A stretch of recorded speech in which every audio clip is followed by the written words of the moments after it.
Shri Paramatmane Namaha. Namaskar. So today the topic we are going to discuss is about Rajas, Sattva and Tamas. But before that, I would like to add certain things which is important to understand before you get into these three topics. There are many philosophies which are very prevalent amongst the devotee society, which provides very vast explanation of these three gunas which are present in all living beings and things in the world. The belief is that these innate qualities and the tendencies divide the whole universe into two main categories, which are the Prakriti and the Purush. So, Prakriti is basically the Maya, the illusion, which is not real, it's unreal. Prakriti and Purush, if you want to get a little more clear understanding about it, so think about the Ardhanarishwar. It's like half Purush and half female, right? Male and the female. So that's Prakriti is the female version of it, which is considered as a Maya, and Purush is the other part of it. So Purush is basically the symbol of the reality, all of which is eternal, like the existence of life, the self, the soul, the universe, all that is unchangeable, the truth.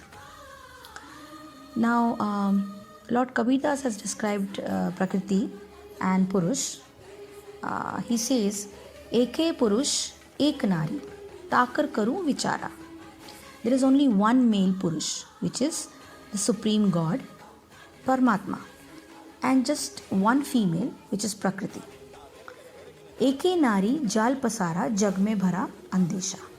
There is just one woman, which is the Maya and Prakriti, who has spread her web.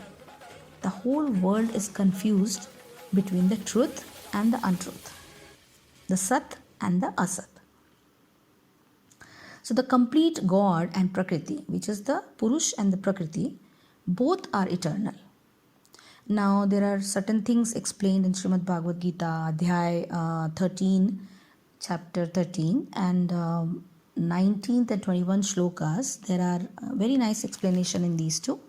Born from Prakriti, these three gunas, Rajogun Brahma, Satogun Vishnu, and Tamogun Shiva. For those indulgers, their prime is also Paramatma, the Supreme Soul. He only provides destined rewards and punishments to seekers basis their earlier birth sacraments. That is, the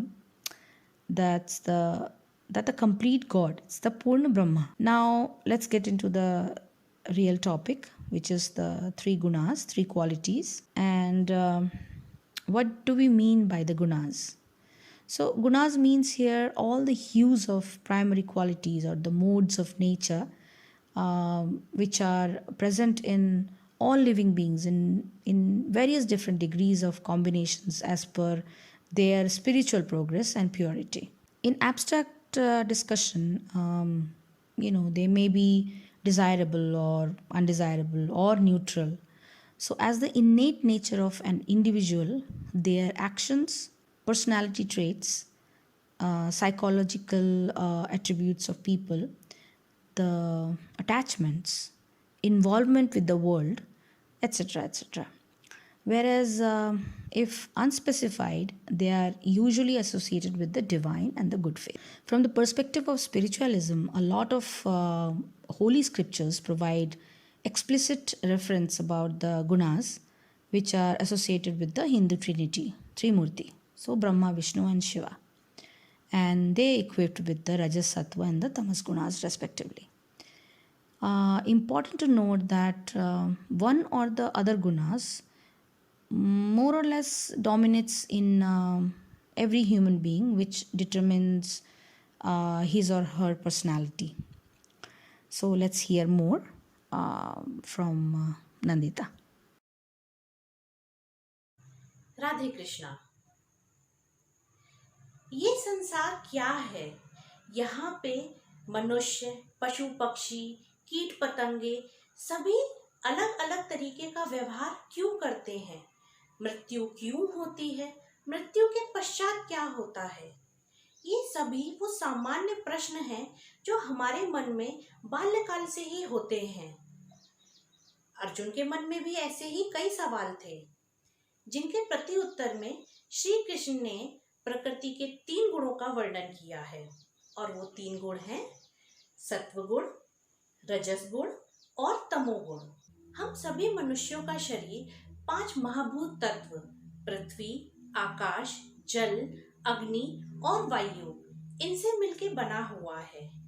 और इसी शरीर की वजह से हम एक दूसरे को जानते पहचानते हैं। परंतु क्या ये परिचय सत्य है? अगर ये सत्य है तो मृत्यु के बाद शरीर का नाश क्यों होता है? हमारे बीच में बहुत से ऐसे लोग आज भी उपस्थित हैं जो शरीर से तो यहाँ नहीं हैं, परंतु उनका स्वभाव, उनके किए हुए कर्म, उनका बर्ताव आज भी हम सबके बीच में जिंदा है। ये बर्ताव, स्वभाव और उनके किए हुए कर्म ही हर इंसान का सच्चा परिचय है। प्रकृति के ये 3 तत्व हर मनुष्य में अलग अलग मात्रा में उपस्थित होते हैं। जिन मनुष्यों में सत्व गुण ज्यादा होता है वो आध्यात्मिक होते हैं, पूजा पाठ करते हैं, धर्म संगत कर्म करते हैं। जिन व्यक्तियों में रजोगुण ज्यादा होता है वो क्रियाशील होते हैं। रजोगुण से उत्पन्न कोई भी कार्य सतोगुण या तमोगुण की तरफ ले जा सकता है। और जिन मनुष्यों में तमोगुण अधिक होता है वो आलसी होते हैं। तो इस प्रकार तीनों गुणों की अलग अलग मात्रा के हिसाब से ही हर इंसान का अपना स्वभाव और बर्ताव होता है। प्रकृति के ये तीनों गुण सभी जगह विद्यमान हैं।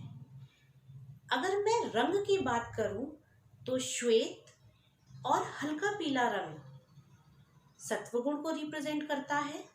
लाल, हरा, जामुनी रंग रजस गुण को रिप्रेजेंट करता है और काला तमस गुण को रिप्रेजेंट करता है। प्रकृति के इन गुणों को मैं आपको एक और एग्जाम्पल से समझाती हूँ। अगर हम कोई कार चलाते हैं तो कार के लिए ड्राइवर भी बहुत ज़रूरी है, कार के लिए ब्रेक भी बहुत ज़रूरी है और कार चलाने के लिए एक्सीलेटर भी बहुत ज़रूरी है। तो जो ये ड्राइवर है ये सत्गुण है, क्योंकि वही कब एक्सीलेटर चलाना है और कब ब्रेक लगाना है इसको सोच समझ के ही वो कार को चलाता है। एक्सीलेटर रजस गुण है क्योंकि ये क्रियाशीलता को दिखा रहा है और ब्रेक तमस गुण है क्योंकि जहाँ पे तमस गुण नहीं है वहाँ पे सत्गुण और रजोगुण के साथ चलना असंभव है। जैसे बिना ब्रेक के हम कार नहीं चला सकते।